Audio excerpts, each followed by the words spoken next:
अंदर क्रियाकलाप अपना जो प्रश्न है बच्चों, ठीक है, क्रियाकलाप 2, ठीक है, पेज नंबर 53। इसमें प्रश्न क्या है? उन संसाधनों की सूची बनाइए जिनकी आपको अच्छे अंक प्राप्त करने के लिए बेहतर अध्ययन करने के लिए आवश्यकता होती है। अपनी सूची का तुलना अन्य शिक्षार्थियों की सूची से करें। सारणी का निर्माण करना है। अब पाठ योजना बनाने के लिए बच्चों क्या क्या करना पड़ेगा? अध्ययन योजना बनाना, अध्यायों का नियोजन करना, मतलब कि हम किस अध्याय को कैसे पढ़ेंगे। पाठ योजना बनाते समय यह ध्यान रखना आवश्यक है कि क्या सीखना चाहते हैं, ठीक है। आप उस पाठ से क्या, आप जो पाठ बना रहे हैं उस पाठ से आपको क्या सीखना है, ठीक है।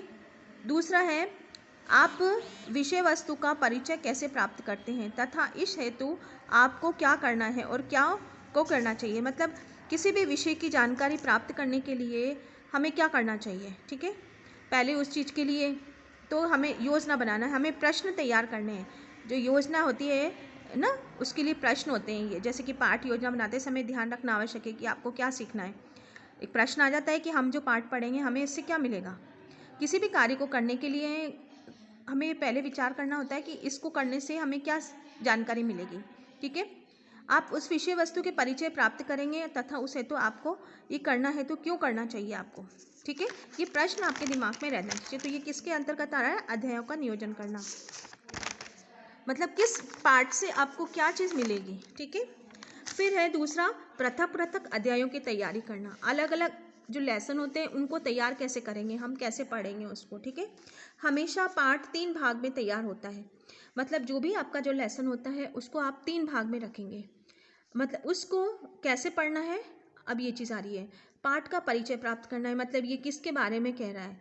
जो शीर्षक होता है, पहले तो हमें शीर्षक से पता चल जाता है, ठीक है, कि ये पाठ क्या है, ठीक है। जैसे हमारी जो शिक्षा पहली चीज़ आ रही है प्रबंधन की, है ना।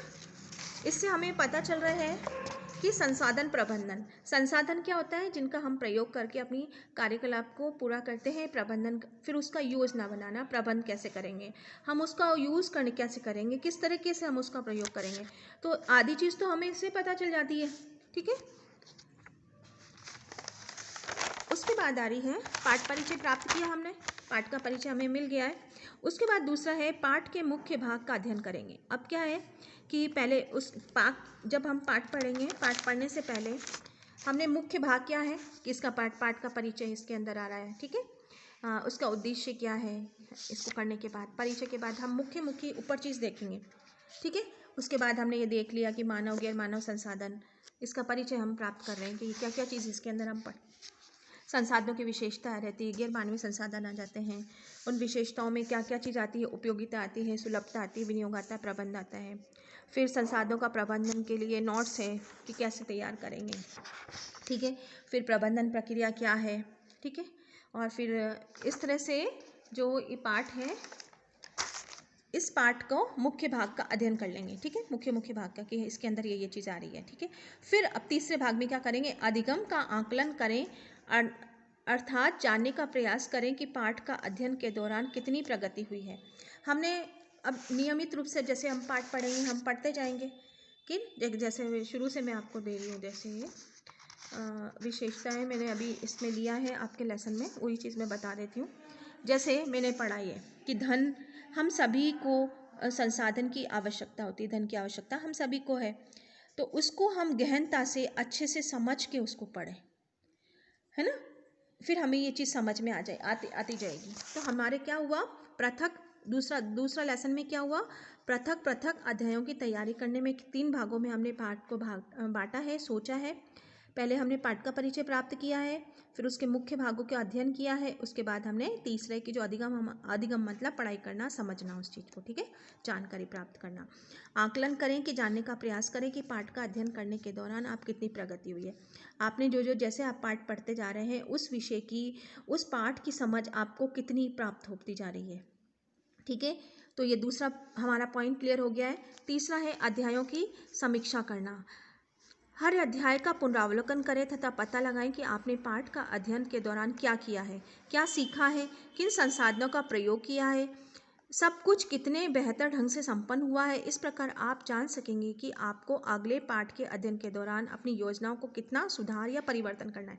जैसे आपने पहला लेसन पढ़ा था, ठीक है, पहला लेसन में देखा कि हमने उतर पुतर किया है ना, इधर किया उधर किया ध्यान से, फिर हमने दोबारा से पुनरावलोकन उसका किया, तो हमें तो समझ में ही नहीं आ रहा है पाठ।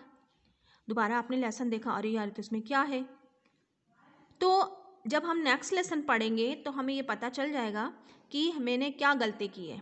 तो हमें पुनरावलोकन, अध्याय का पुनरावलोकन बहुत ही आवश्यक हो जाता है, ठीक है। उसके बाद है सीखने हेतु बातचीत करना। बातचीत हमें सोचने, विचारने, सीखने, अन्यों को सुनने हेतु मदद करती है।